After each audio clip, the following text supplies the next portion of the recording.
He didn't go regularly as I had expected him to because of all these other things, but to get back to that dark-haired lady downstairs, when he did get better from whatever thing he'd had that interrupted his night's sleep, he clearly didn't want to go back to the habit of just hanging out in the crib or in the bed. And he would call me, or he would come into the bedroom, and I finally had to. Uncle Harry said, "You've got to put an end to this. You can't just keep getting up with him. You can't keep letting him know that he can do that to the two of you. You're the grown-ups." But the idea of letting him cry was not something I was happy with at all. But I would go in, and there were no books on the subject the way there are now, like the Ferber method, Ferbering, whatever it's called. I would come in and I would talk to him and I would say, "I'm not coming back now. I've been in here 3 times. I've been in here 4 times. It's the middle of the night. Look outside. See, it's very dark out. And your father is asleep. And everybody in the building is asleep. And I was asleep, and now I'm going to go back to sleep." And then sometimes I would come back in just one more time, and then finally I just realized I had to do it. And I let him cry. And he cried and cried. And he called me and he called me and he cried. And it just made me heartbroken. But I knew that that one night was the night where I had to give it a try. And I would speak out to him every once in a while and say, "No, I'm not coming back, honey. In the morning, we'll talk. And in the morning, we'll go into the living room," etc. So the woman downstairs, called me the next day and she let me have it. She said I was guilty of child abuse and she was going to call the police because I let my child scream all night. And she was right downstairs and the sound could be heard. And it started the second night again, and then about the middle of the night, he gave up. But she never forgave me for that. And that's when I realized that those kinds of casual friendships are just made, not because you really care about those people or you choose them because your interests are the same, but because you're sort of thrown together. And she was mostly a liar because she was not that worried about him. That's nonsense. She was worried about losing sleep. And she figured the way to have that happen was to threaten me with something. Child abuse? Can you imagine someone having the temerity to even insinuate such a thing? I simply adored Mark. There was nothing I wouldn't have done to make him happy and comfortable. I made sure that his crib was spotless and beautiful, that his bed was spotless and beautiful, that his room was lovely. I was fanatical about that. To a fault, actually. I had this carpet sweeper. And it had a mechanism inside that turns, that went around like this. And Mark must have either moved his hand at that moment, or I was just being clumsy and an idiot for having it out. Why did I have to carpet sweep while he was playing there? Why?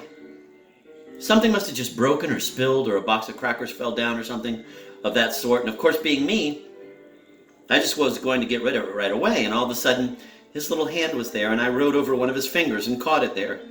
It was caught in there. I remember that trying to get it out was horrific. And he was screaming in pain. And it might have even been his whole little hand that was caught in there.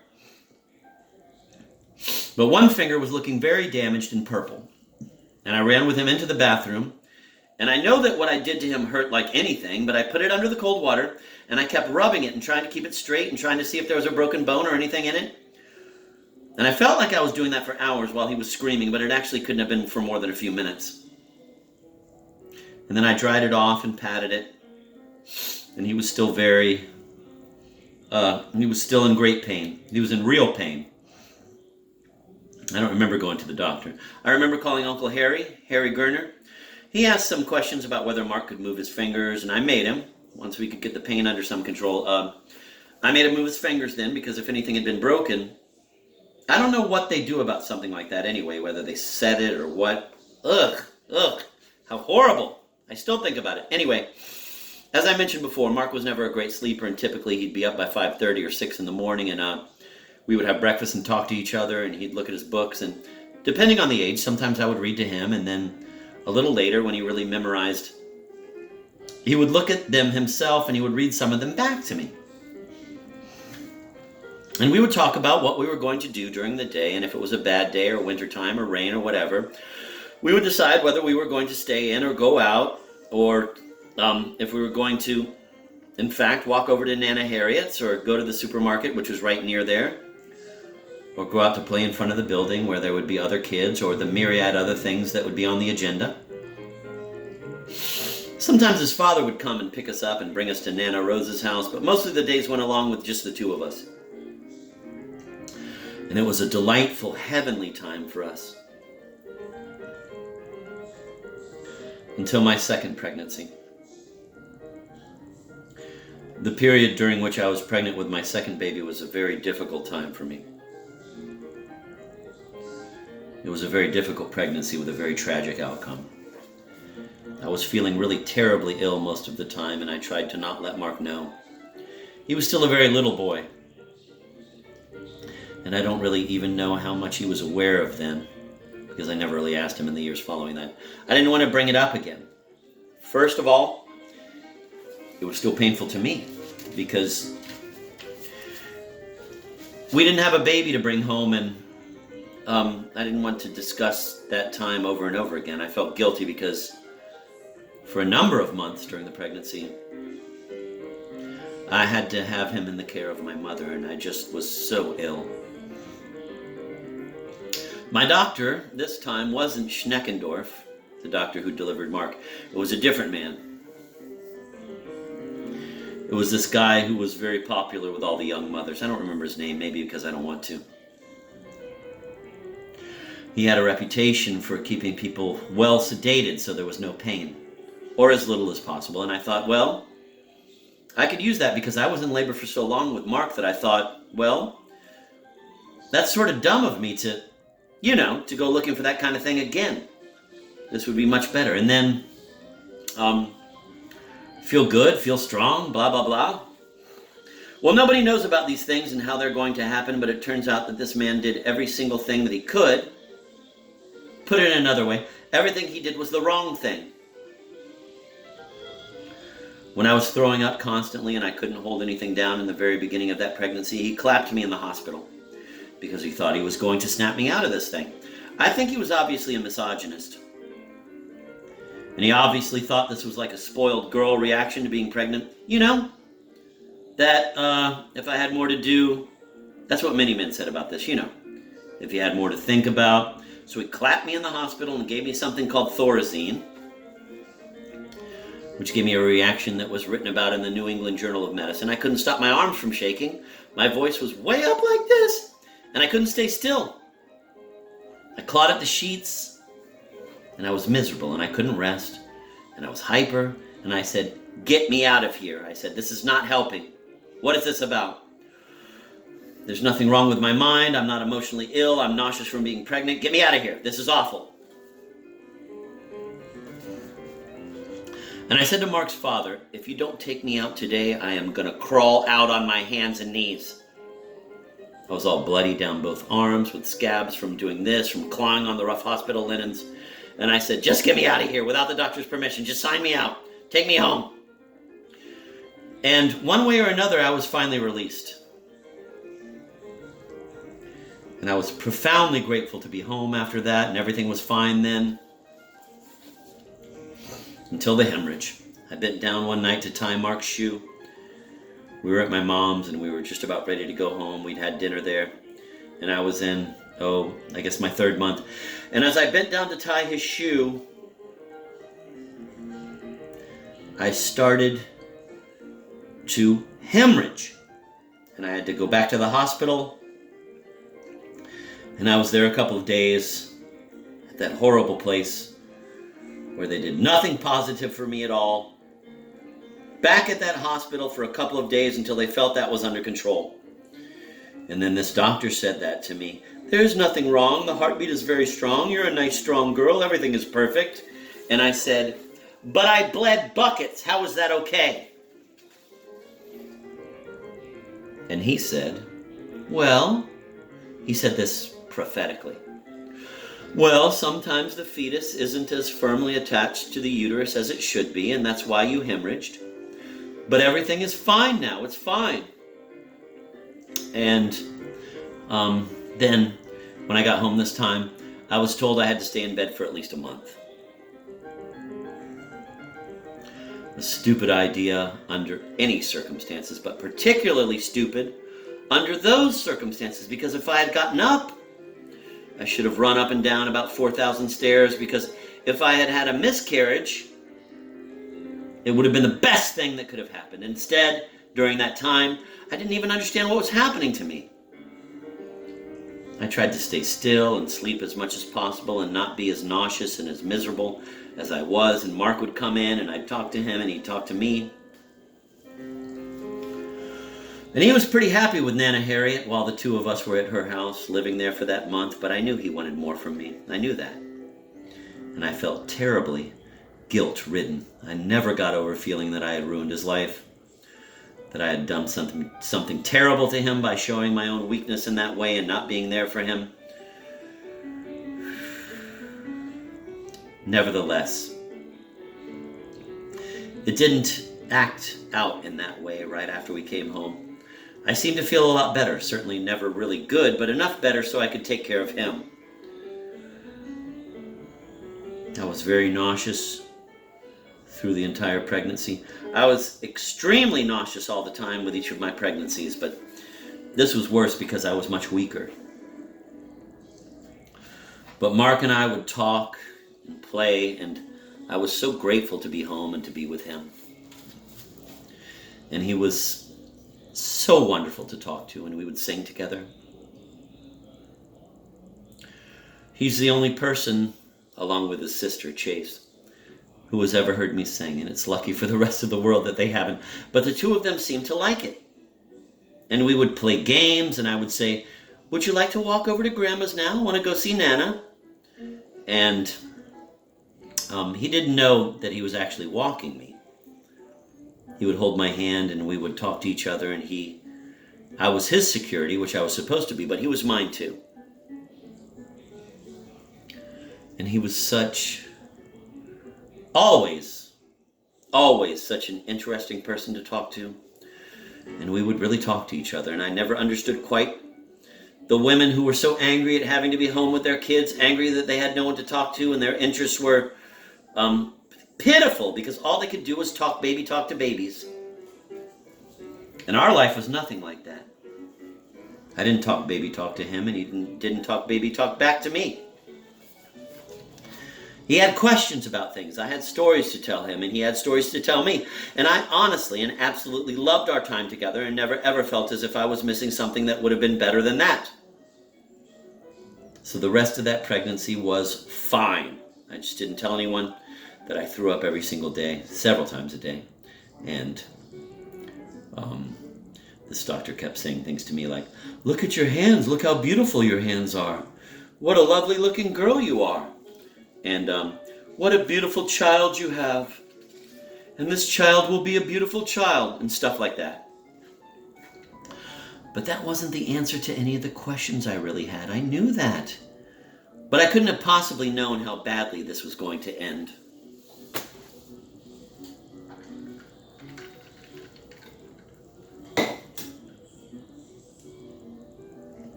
I went into labor and I went to the hospital and I was knocked for a loop by this doctor. The next thing I knew was nothing. I was fast asleep. I was out of it. The truth is, what he should have done is, the moment I called him, or the day or so before that, he should have been seeing me virtually every day then in the 9th month, and he should have taken me into the hospital and either done a cesarean or induced labor and watched me every moment. Because while I was out of it, the placenta, that's what the fetus is attached to, the placenta. The placenta, which was clearly weak to begin with, burst. And from what I've been told years since, I'm lucky I didn't die or needed an immediate hysterectomy at that moment. And the baby was without oxygen. Beautiful, beautiful little girl. Beautiful, dark-haired, perfect-looking little girl. Not a chance, because he was incompetent. And that guy I told you about, the Italian anesthesiologist, he happened to be in the hospital that day, and he told us later.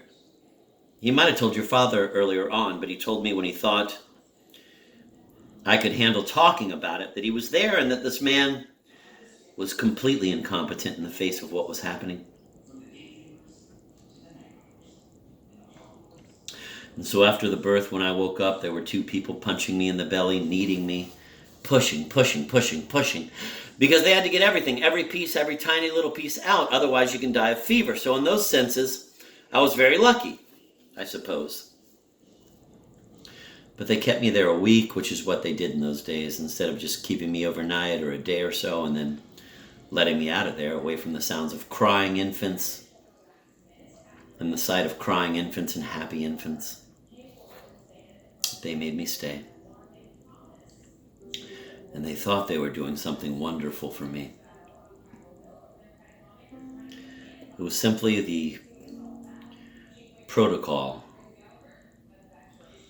of the day.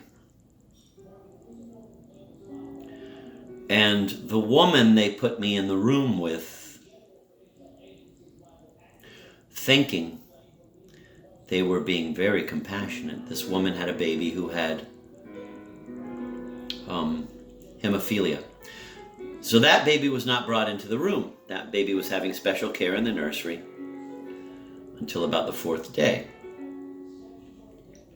when they felt he was strong enough to come to her. And that's when I said to Mark's father to tell the people at the hospital, either you release me or I'm getting dressed and I'm going home. This is beyond bearing. It's a useless, terrible thing that you're doing. And all right, all kinds of hormones are still very active, and I was not made to feel better, by the way, by the people who kept telling me how lucky I was. That doesn't work. If anyone wants to know how to help somebody who's having something awful happening to them, you don't tell them they're lucky because they have a beautiful, wonderful child and a great family and a husband who adores you and how beautiful you were and what a great life you had and how young you were. And I couldn't stop the tears. I was sobbing. But they just kept running out of my eyes and I couldn't stop the wetness. It just kept happening. And I knew I had to get out of there and that it was not good. I needed to be able to just be with the people whom I cared about, who cared about me, and I needed to start to live some kind of normal life, and I needed to get away from this a little bit and not be pushed in this way. There were also a couple of other awful things that happened, or one at least. The head nurse, the day that I was leaving, clearly didn't like us, didn't like the looks of my husband, of my father, and didn't like the way I looked. To her, we were just rich Jews. And she really had such hatred, and it was made very clear because the day I was getting dressed to leave and I was waiting for Joel to pick me up, she came in and she said, "There's a question I have to ask you because the proper protocol has not been followed, and I don't know what to do because I'm having a problem." And I said, "Why don't you just wait? I don't want to talk about anything that's going on. Please wait for my husband and my father. They'll be here in a little while. If you have papers to fill out or questions to ask, please ask them." And she said, "But this is absolutely urgent. We have to know what to do with the baby's body." She couldn't wait to come into me to talk about my dead baby's body. Out of spite. Oh yes. When I turned to look at her, I could not even really believe what I was hearing. She had such a look of sort of satisfaction on her face. To be able to approach me with something that was going to make me feel terrible.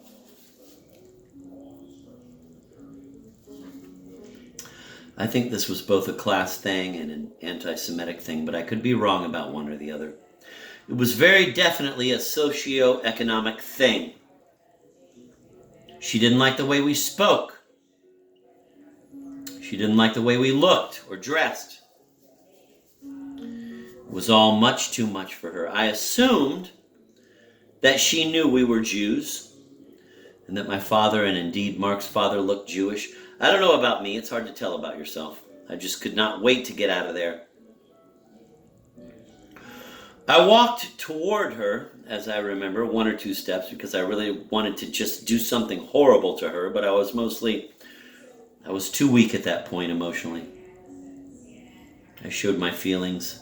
The tears just rolled down my face, so I couldn't act tough because I just wasn't quite ready for that.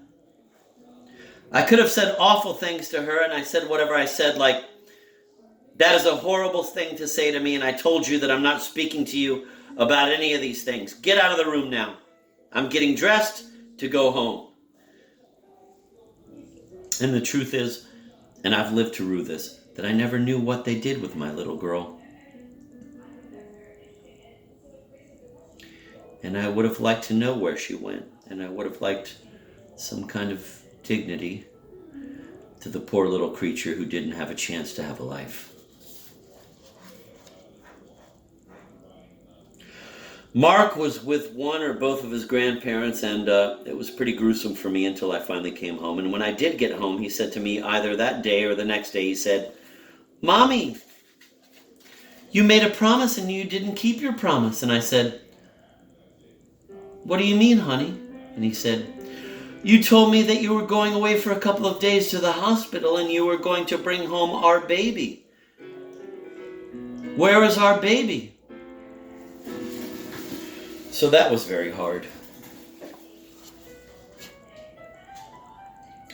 That kind of thing, because I tried to be perfectly calm and explain that that wasn't going to happen this time, but that sometime soon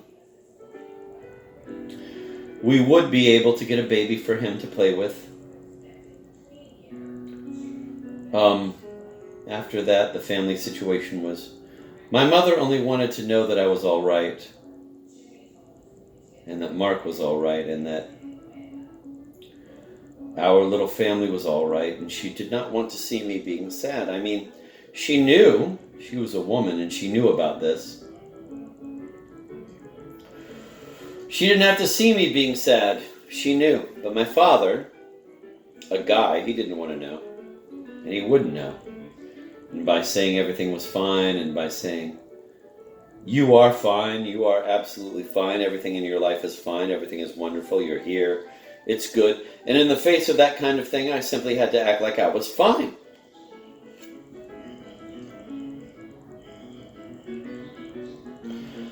By the next summer, when I was away with everybody at the shore, my behavior, I can look back now and see that I was irrational some of the time.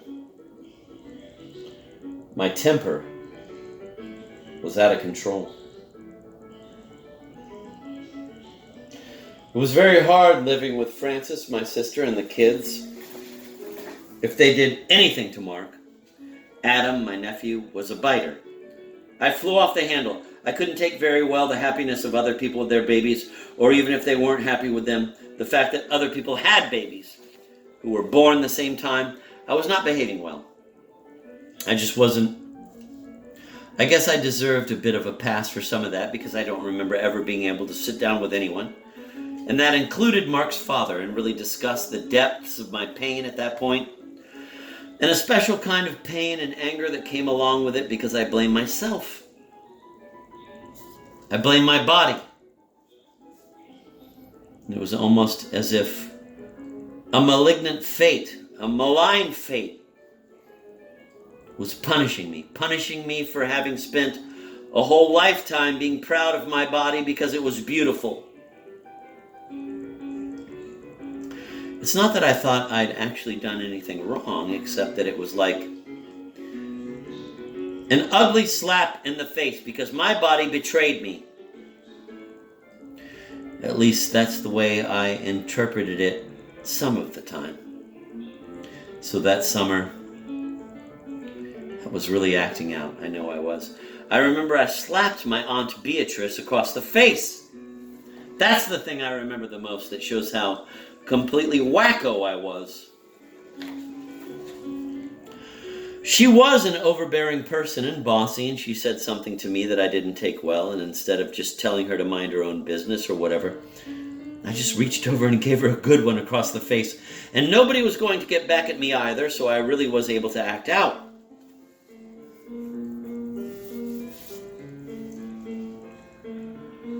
But how many months later was that? Half a year or so?